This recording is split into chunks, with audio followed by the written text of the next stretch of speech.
안녕하세요. 저는 1년 전 파혼을 했던 30대 초반 직장인 여성입니다.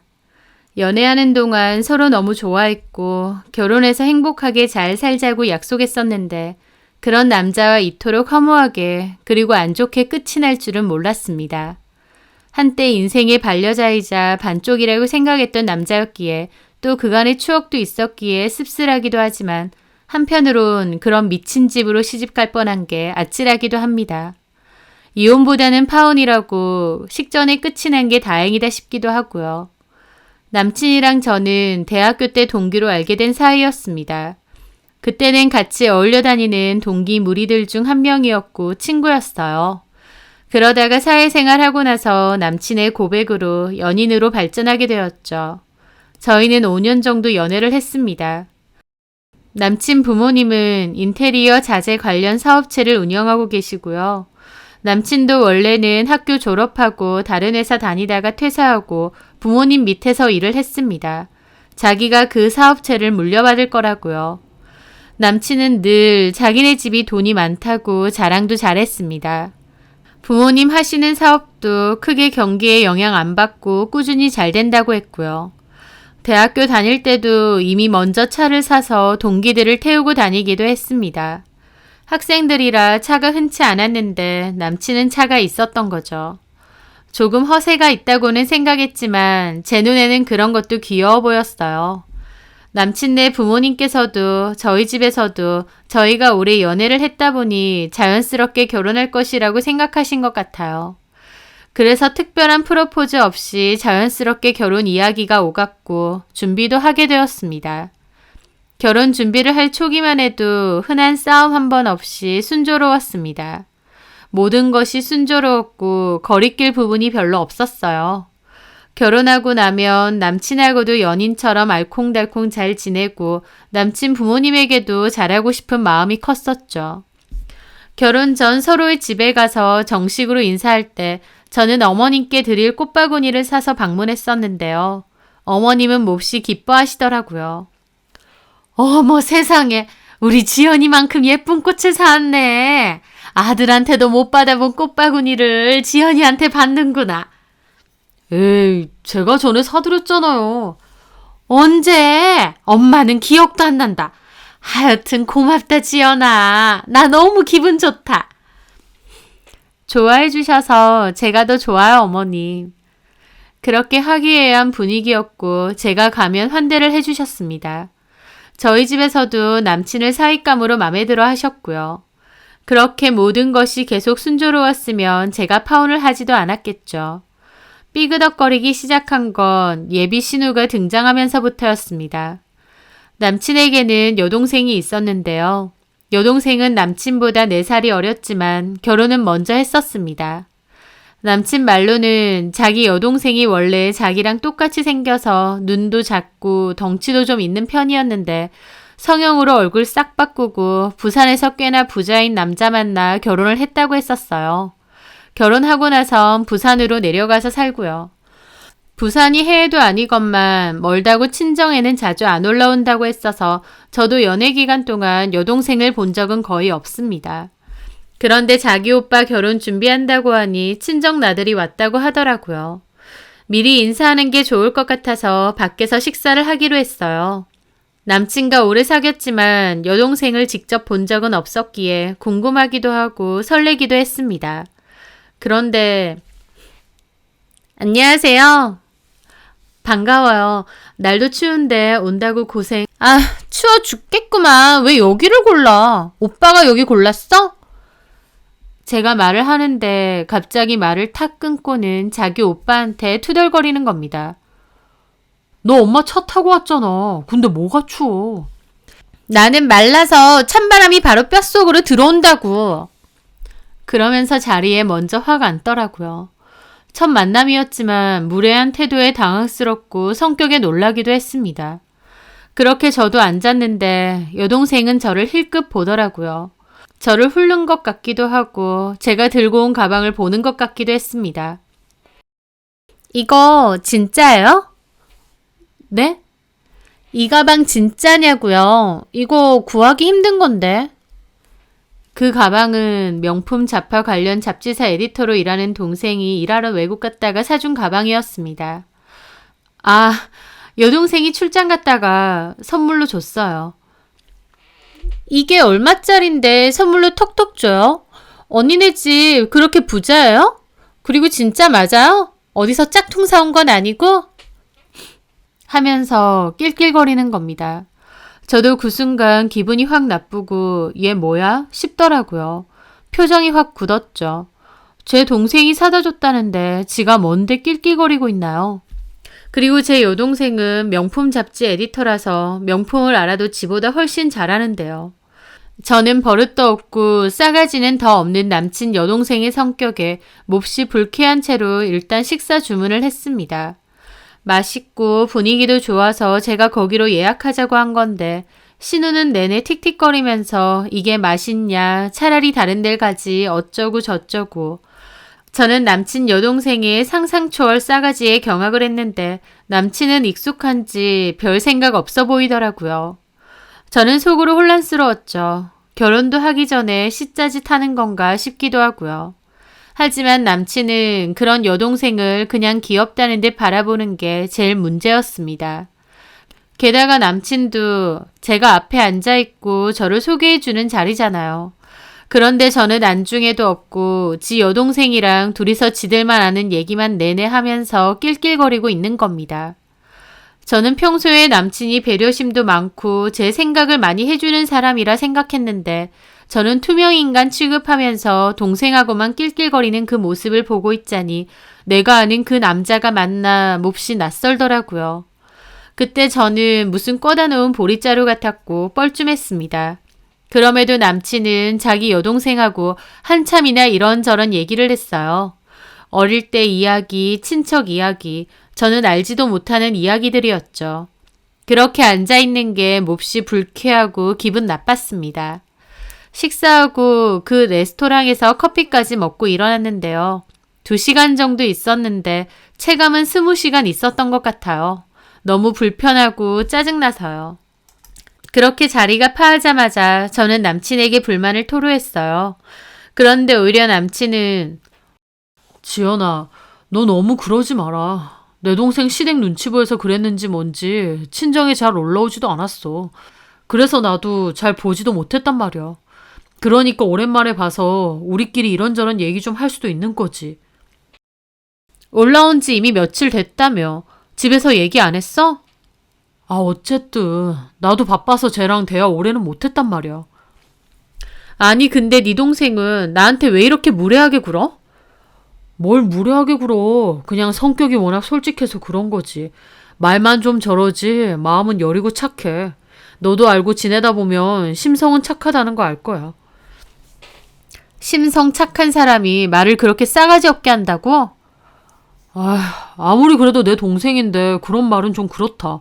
그리고 지연이 너도 그렇게 기분 나빠할 것도 없어. 어차피 자주 볼 것도 아닌데 뭐. 남친의 말에 저도 더 이상은 불만을 말하지 않았습니다. 첫 만남이 불쾌하긴 했지만 남친 말처럼 이제 부산 내려가면 자주 볼 일도 없을 거였으니까요. 또 제가 아무리 기분 상했다 한들 남친에게는 소중한 동생이니까 앞에서 계속 따질 수도 없었죠. 예비 신우 될 사람이 성격이 보통이 아닌 것 같아서 염려는 됐지만 사는 곳이 멀어서 자주 볼 일이 없다는 게 그나마 괜찮았어요. 그 뒤 남친은 자기 여동생 다시 부산으로 내려갔다고 했습니다. 저는 결혼식에나 오겠구나 생각을 했죠. 그리고 저희는 결혼 준비를 계속했습니다. 예식장 계약도 하고 스드메도 계약하고 그 과정들이 눈코 뜰 새 없이 바쁘기도 하고 설레기도 했습니다. 그런데 결혼에 있어 제일 중요한 게 결국 신혼집이잖아요. 사실 신혼집은 별로 고민이 없었어요. 왜냐면 진작에 남친 집에서 신혼집을 해주신다고 했었거든요. 우리가 어려운 집도 아니고 신혼집 우리가 해줄게. 남자가 원래 신혼집은 해오는 거잖아. 라고 하시더라고요. 남친 내서 해주신다고 하니 저도 감사했죠.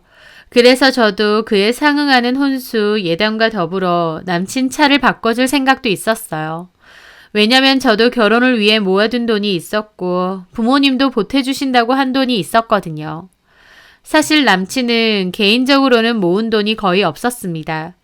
부모님 밑에서 일하는 거라 부모님이 돈 관리해준다는 명목하에 월급이 아닌 용돈을 받아 생활을 했거든요. 사실 저는 그전까진 이런 사실을 몰랐어요. 근데 결혼 준비하면서 남친이 말해서 알게 되었습니다. 남친이 직접 돈 관리를 하지 않았다는 게 좀 놀랍기는 했지만 부모님이 결혼할 때 다 되돌려 주신다고 했다고도 하고 또 어차피 신혼집을 해주신다고 했으니 상관은 없었습니다. 그런데요, 막상 진짜 집을 알아보려고 하니 자꾸만 어머님의 말이 달라지시는 겁니다. 제일 처음에는 매매로 아파트를 사주신다고 하셨는데요. 나중에는 말이 바뀌어서 전세로 해주시겠다고 하셨어요. 그러다가 나중에 또 말이 바뀌어서 아버님 사업체에 문제가 좀 있어서 당장의 현금 융통이 어렵다고 전세를 아예 해주시는 건 어렵고 2억 보태주시겠다고 하더라고요. 2억이 적은 돈은 아니기에 충분히 감사했습니다. 하지만 자꾸만 말이 바뀌는 상황이다 보니 뭔가 찜찜한 건 있었어요. 한 번 정도야 바뀔 수 있지만 근 한 달 상간으로 3-4번 말을 바꾸시는 거다 보니 이상하더라고요. 물론 주변에서는 그런 말도 하더군요. 어느 시댁이든 허풍치는 게 좀 있다. 그래서 직접 받기 전까진 못 믿는다고요. 그런데 진짜 자꾸만 말을 바꾸시니 2억도 진짜 융통이 되시는 돈일까 싶기도 했습니다. 저희 친정에서도 걱정을 하셨죠. 돈을 얼마 해주시고의 문제가 아니라 자꾸 말을 바꾸는 게 좀 이상하다고요.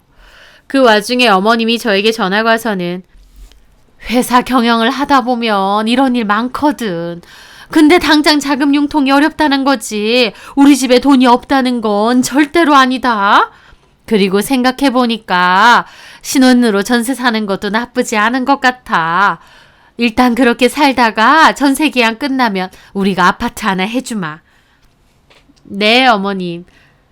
그런데 그 뒤로 더 황당한 건 2억도 힘들 것 같다고 1억 5천 해주시겠다고 또 말을 바꾼 겁니다.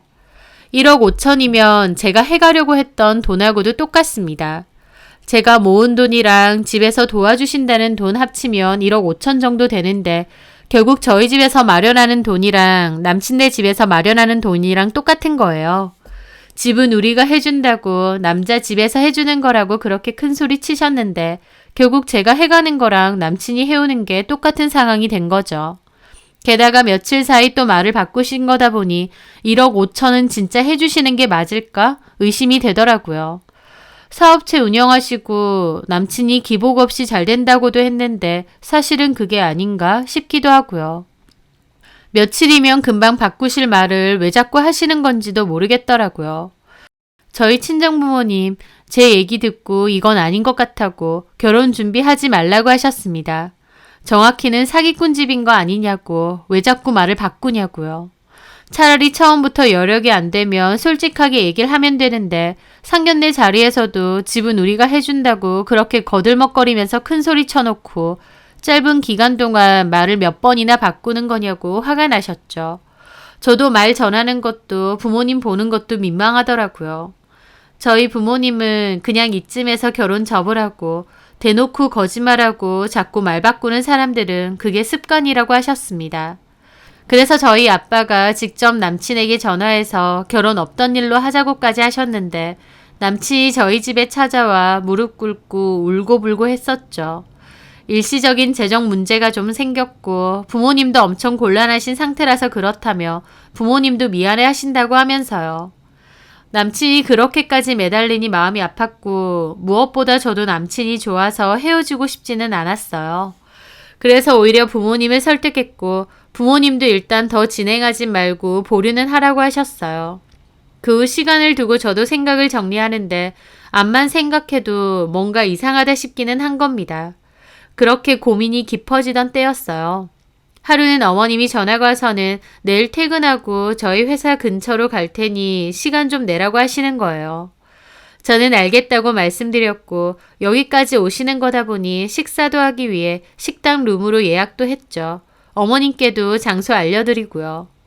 그런데 퇴근 후 제가 시간 맞춰 들어가니 어머님 말고 한 명이 더 있었습니다. 바로 남친 여동생이었죠. 왔니? 네, 어머니. 근데 서연 씨도 와 있었네요. 저는 속으로 남친 여동생이 여기 왜 있지? 어리둥절했습니다. 서연 씨가 뭐야? 이젠 한 식구인데 아가씨라고 해야지. 아직은 입에 안 붙어서요. 저는 멋쩍게 웃는데 여동생은 목에 깁스라도 했는지 까딱 인사하더라고요. 그리고는 언니, 근데 표정이 좀 이상하네요. 혹시 나 있어서 불편해요? 아니요, 그런 게 아니라 조금 놀라서요. 어머님께 들은 말이 없어서. 그게 불편하다는 거지 뭐. 저는 속으로 말 한마디를 해도 어쩜 저렇게 싸가지 없게 할까 싶었습니다. 생각지도 못한 사람이 앉아있는데 놀라는 건 당연한 거 아닌가요? 저는 속으로 진짜 쟤랑 나랑은 안 맞는구나. 그나마 멀리 사니까 다행이지 생각했어요. 그런데 한편으론 진짜 여동생은 왜 왔을까 궁금한 겁니다. 어머님은 결혼 준비에 대해 이것저것 물었고 저는 열심히 대답을 했지만 머릿속에선 여동생에 대한 궁금증이 일어났죠.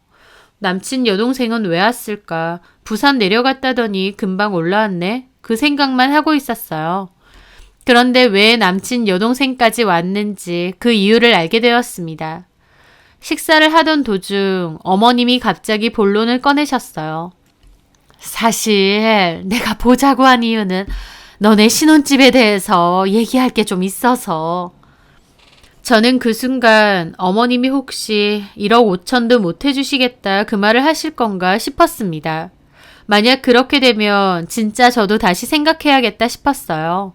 한두 번도 아니고 이건 진짜 뭔가 이상하다 싶었으니까요. 그런데 어머님이 하시는 말은 제 예상과 다른 또 다른 충격적인 말이었습니다. 너네 신혼집 봐둔 아파트 몇 개 있다고 했잖아. 네, 다른 게 아니고 거기서 우리 서연이 1년 정도만 같이 사는 게 좋을 것 같은데. 저는 어머님 말씀을 듣고 처음엔 이해를 못했습니다. 결혼해서 부산 살고 있는 신우를 왜 저희 신혼집에서 같이 살라고 하시나요? 저는 저게 무슨 말인가 싶어서 멍하다가 되물었죠. 네? 서연 씨, 아니, 아가씨는 부산 사신다고. 저기 실은 얘가 이혼을 했어. 이혼이요? 저는 깜짝 놀랐습니다. 왜냐면 그때까지도 남친에게 단 한마디도 들은 얘기가 없었거든요. 얼마 전에 만났을 때만 해도 부산 집으로 내려간다고까지 했습니다. 근데 갑자기 이혼이라뇨? 남친은 저에게 여동생은 부산 살아서 앞으로도 잘 마주칠 일도 없다고 했었거든요. 근데 벼랑간 이혼했다고 우리 집에서 같이 살아라니요. 제가 현실 파악이 안 돼서 당하고 있는데 여동생은 옆에서 인상을 팍 쓰는 거예요. 언니, 남 이혼했다는 얘기에 너무 놀라는 거 아니에요? 그거 실례거든요? 하는 겁니다. 어머님은 가만히 있으라고 여동생 다리를 슬쩍 미시더라고요. 그리고 어머님이 그러시는 겁니다. 우리 집은 알다시피 좀 경기도 쪽에서도 외진 곳이잖아. 어머님 말씀대로 남친네 집은 교통편이 좀 불편한 동네의 주택에 사십니다. 집은 널찍한데 전에 남친에게 듣기로는 동네가 외져서 집값은 싼 편이라고 했거든요. 어쨌든 그 얘기를 꺼내시더라고요. 그러면서 서연이 얘가 이혼을 해서 이제 서울 쪽에서 직장을 찾아봐야 되는데 우리 집에선 왔다 갔다 하기 힘드니까 직장 잡고 좀 자리 잡을 때까지만 같이 사는 게 어떨까 해서 쓸데없는 돈 이중으로 드는 것보다는 그게 더 낫지 싶다. 너네 집이 마침 회사들 가까운 동네에 있다 보니까 딱인 거지. 1년만 친동생이다 생각하고 같이 좀 살아. 길지도 않아. 딱 1년 살고 나면 서연이는 독립시켜줄 거야. 저는 어머님 말씀이 이해가 되지 않았습니다. 여동생 집을 1년 뒤에 구해주실 거면 지금 당장 도와주시면 되지 왜 굳이 1년 뒤에 구해주신다는 건가요? 말이 안 되잖아요. 솔직히 어머님이 그 전에 수도 없이 말을 바꿨기에 솔직히 그 말도 1도 안 믿기더라고요. 제가 든 느낌은 그대로 신우 저희 집에 떠맡겨버릴 작정인 것 같았습니다.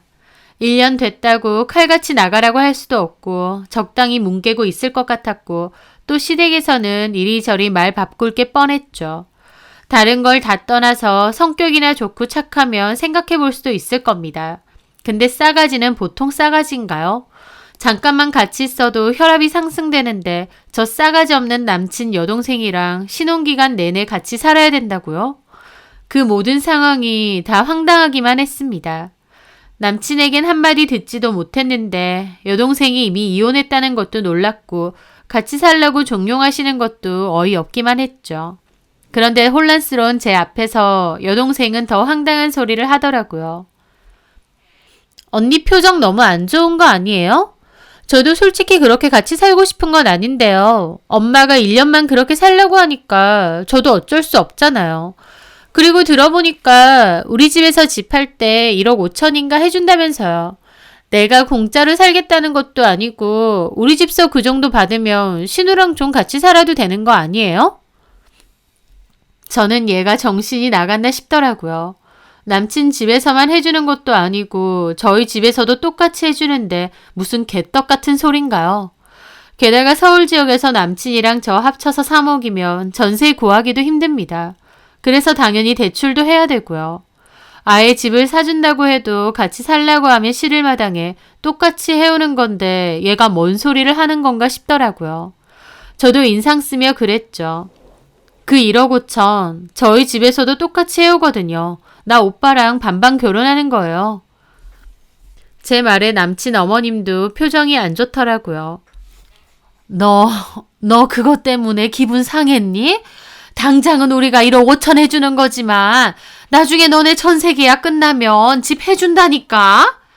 당장 해주는 돈으로만 그렇게 생각하면 안 되지. 길게 봐야지. 한 달 사이에도 말을 몇 번이나 바꾸는데 그리고 저 1억 5천마저도 진짜 해주는 게 맞나 싶은데 그 소리를 제가 뭘 보고 믿겠나요? 그리고 집을 해주시고 말고를 떠나서 왜 남친 여동생이랑 같이 살아야 되는 건지도 모르겠더라고요. 어머님, 돈 해주시고 이런 거 떠나서 저희 신혼부부인데 갑자기 같이 살라고 하시면 그건 좀 어려울 것 같아요.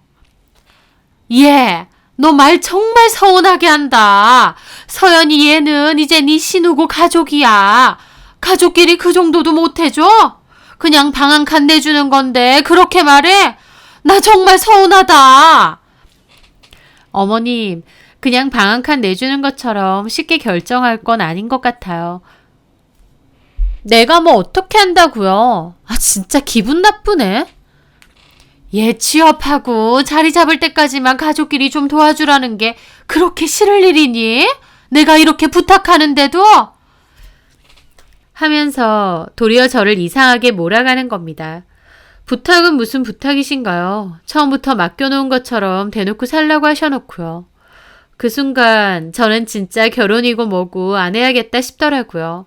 그래서 저도 그랬죠. 알겠습니다. 그러면요, 제 여동생도 들어와서 살라고 할게요. 제 말에 어머님과 여동생 표정도 뜨악하더라고요. 뭐? 제 여동생 혼자 자취하거든요. 혼자 사는 거 언니로서 좀 그랬는데 그럼 제 여동생도 저희 집 와서 같이 살라고 할게요. 어머님 말 맞다나 돈 따로 쓰게 할 필요 있나요? 그냥 다 같이 살면 되지.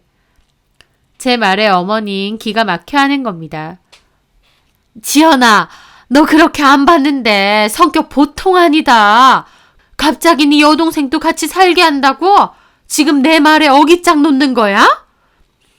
어깃장 아니고요. 어머님 말씀 들으니까 그럼 제 여동생도 차라리 같이 사는 게 어떨까 싶어서 말씀드리는 거예요. 너네 신혼집이 무슨 하숙집이니? 멀쩡히 혼자서 잘 사는 네 여동생을 왜? 여자 혼자 사는 거 언니로서 좀 불안하기도 했고 또 그 집이 엄청 춥거든요. 집주인도 별로고. 그래서 동생도 이사 고민이 좀 있었거든요. 어머님 말씀 들으니 차라리 잘 됐다 싶은데요. 저희 집 와서 살면 제 여동생도 돈도 별로 안 들고 회사도 그렇게 안 멀고요. 그건 아니지. 내 아들 불편하게 어떻게 처제까지 같이 살아. 그리고 너네가 무슨 큰 집 구할 것도 아닌데 어떻게 네 여동생까지 그 집에서 같이 살라는 말이야. 어머님의 본심이 나오더라고요. 가족끼리 돕고 살라고 했으면서 자기 딸은 되고 제 여동생은 안 된다는 겁니다. 너 그렇게 안 봤는데 성격 이상하다. 내가 너 좋게 봐주고 편하게 대해줬더니 내가 우스워 보이니? 사정이 좀 그래서 1년만 신우랑 같이 살라는데 거기서 네 여동생 소리가 왜 나오냐고. 너 그렇게 안 봤는데 진짜 이상한 애다. 네 여동생은 네 여동생 알아서 살라 그래. 라는 소리까지 하시는 겁니다. 그 말에 저 마음속으로 파혼 확고하게 결심했습니다. 그리고 할 말 다 했어요. 제가 이상한 애면 어머님도 그리고 좋다고 따라 넣은 얘는 더 이상한데요? 뭐야? 돈 똑같이 해주는데 무슨 어머님만 해주시는 것처럼 굴고 당당하게 방 한 칸 내놓으라고 하세요? 톡 까놓고 말이 방 한 칸이지 저보고 신우 수발 들라는 거 아니냐고요. 뭐야? 그랬더니 여동생이 그러는 겁니다. 야, 이거 완전 싸가지 없네. 우리 엄마한테 사과해. 그래서 저도 그랬습니다. 어따 대고 야야. 내가 너보다 나이도 많은데. 싸가지는 네가 없지. 첫 만남부터 글러먹었다 생각했는데 네 싸가지나 돌아봐. 신우 대접 좀 해줬더니 네가 뭐 되는 줄 알아? 뭐라고? 오호라. 너 우리가 돈 다 안 해준다 하니까 본색 드러내는 거구나. 완전 속물이네. 말이 나와서 말인데 왜 자꾸 말을 바꾸세요? 처음부터 못 해주실 것 같으면 못 해준다 하면 되지. 집은 남자가 해야 되느니 부자라서 걱정할 것 없다느니 온갖 허세는 다 부려놓고 지금 말을 몇 번 바꾸신 줄 아세요? 게다가 이제는 저 여동생까지 데리고 살라고요. 됐습니다. 저 그런 결혼 안 할 겁니다. 제가 미쳤다고 그런 결혼 하겠나요? 오냐, 나도 너같이 속물 같은 년 우리가 사절이다. 파혼해. 좋게 봤더니 완전. 속물 같은 년이요. 진짜 속물은 따로 있는 것 같은데요. 거짓말하고 딸까지 은근히 떠맡기려 하셔놓고 왜 저더러 속물이라고 하세요? 뭐야? 어머님 꺽꺽 넘어가고 여동생 저보고 욕하고 소리 지르는 겁니다. 저는 그 자리에서 남친에게 전화했습니다. 그리고 받자마자 따졌죠. 너, 네 동생 이혼했다는 말 왜 한마디도 안 해? 얼마 전에도 부산 자기 집 돌아갔다고 했잖아. 어떻게 알았어? 어떻게 알아? 너 진짜 무섭다. 나한테 언제까지 속일 생각이었어? 너네 가족 어쩜 이렇게 거짓말을 잘해? 그래, 네 여동생 이혼한 거 나랑 상관없어. 근데 너네 엄마가 나 만나자고 해서 네 여동생 데리고 살래. 신혼집에 방 한 칸 주래. 남친 반응을 보니 남친은 다 알고 있었던 것 같더라고요. 기가 막히고 배신감까지 들더라고요. 저한테는 제대로 말도 안 하고 은근슬쩍 같이 살려고 했던 거였죠. 남친 반응을 보는데 정도 다 떨어지고 더 볼 것도 없다 싶더라고요. 옆에서 남친 어머님과 여동생도 저한테 삿대질하고 있고요. 그만하자. 파혼해. 저는 그렇게 전화 끊었습니다. 그리고 나가려고 가방 들고 있었어요. 그랬더니 어머님이 그래, 파혼해라. 나도 너 같은 며느리 절대 싫어. 네, 제가 시간 낭비 안 하게 해주셔서 감사해요. 1억 5천 굳었으니까 그걸로 어머님 딸 집 찾아봐 주면 되겠네요. 근데 1억 5천은 진짜 있기는 한 건지 모르겠어요. 하도 말을 바꾸셔서. 앞으로는 다시 볼 일 없을 겁니다. 그리고 가방 챙겨 나왔습니다. 생각할수록 기막히고 어이없더라고요. 남친은 뒤늦게 저희 집 근처까지 찾아와 미안하다고 다 설명한다느니 어쩌느니 했지만 저는 이미 끝났다고 했습니다. 너네 여동생은 당연히 방 하나 내주라고 하시길래 그럼 내 여동생도 같이 살겠다고 하니 그건 절대 안 된다고 펄쩍 뛰시네. 네 여동생은 되고 내 여동생은 안 돼? 그런 게 어딨어. 그리고 말 자꾸 바꾸시는 것도 그렇고 니네 여동생 나한테 싸가지 없는 것도 진짜 아니다 싶은데 내가 진짜 파혼해야겠다 결심한 건 너 때문이야. 너 다 알고 있었지? 그러면서 나한테는 말 한마디도 안 한 거잖아. 나도 어제 엄마가 얘기하길래. 그래서 뭐라고 했는데? 싫다고 했지. 근데 엄마가 나한테 말 안 하고 그렇게 만나실 줄 몰랐어. 실은 아버지 사업이 요새 영 안 좋거든. 언제부터? 언제부터 안 좋았는데? 뭐, 올해는 아니고 1년 정도? 1년? 근데 나한테는 말도 안 한 거야? 엄청 심각한 상황까지는 아니라서 말 안 했지. 자기 걱정할까봐. 그럼 처음부터 신혼집 해주신다고 한 것부터가 거짓말이었네. 그런 게 아니라 제 앞에서 말만 번지르르하게 했는데 사실은 회사 어려워진 지 오래됐고 처음부터 해주실 생각도 없었던 겁니다. 그걸 감쪽같이 속이고 거짓말하고 있는 남친도 남친 식구들도 이해가 안 됐어요. 왜 저한테 그런 걸 속이나요? 제가 남친네 집안 보고 결혼하겠다는 것도 아니고 오래 알고 지낸 사이였으니 그냥 솔직하게 말했어도 됐습니다. 근데 왜 그렇게 금방 들통날 거짓말을 하면서까지 허세를 부린 건지 아무리 생각해도 이해가 안 되더라고요. 원래 잘 살았던 집이다 보니 가세가 기운 걸 못 받아들인 건가 싶기도 하고 아니면 애초에 결혼만 시키자는 생각으로 거짓말을 하신 건가 싶기도 하고요. 그리고 나중에야 알았지만요.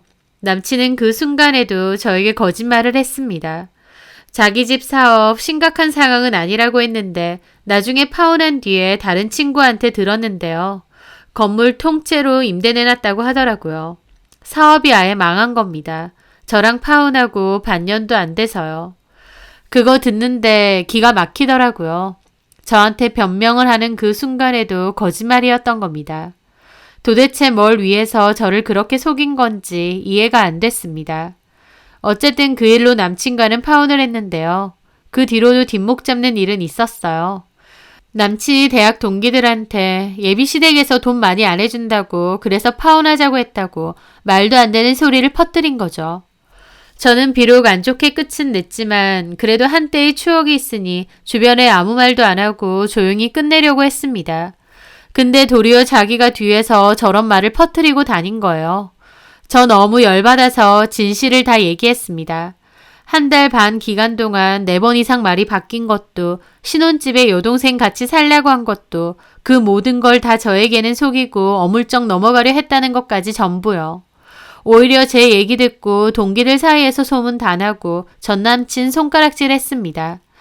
솔직히 진실을 듣게 되면 자기 입장에서 좋을 거 하나도 없는데 왜 자기가 나서서 저 나쁜 년 만들고 자기는 피해자 코스프레하고 다닌 건지. 그 일로 그나마 남아있던 미련이나 정도 완전히 떨어져 나갔죠. 남친은 앙심 품고 저를 저격했는데 도리어 전남친만 욕 들이입다 먹고 요즘은 동기들 사이에서 연락도 잘 안 된다고 하더라고요. 시댁이 돈을 얼마 해주고 못 해주고를 떠나서 그렇게 철저하게 금방 들통난 거짓말을 밥 먹듯이 하고 기만하는 사람들, 저도 가족으로 엮일 생각 전혀 없습니다. 게다가 그 싸가지 없는 여동생, 같이 살았으면 얼마나 제가 힘들고 스트레스 받았겠나요. 1년 뒤 나간다는 것도 새빨간 거짓말인데요.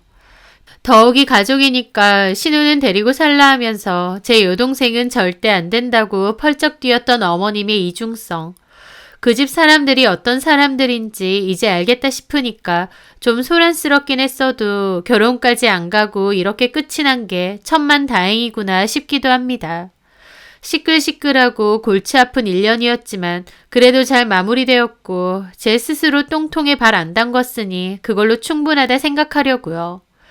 제 사연 들어주셔서 감사합니다.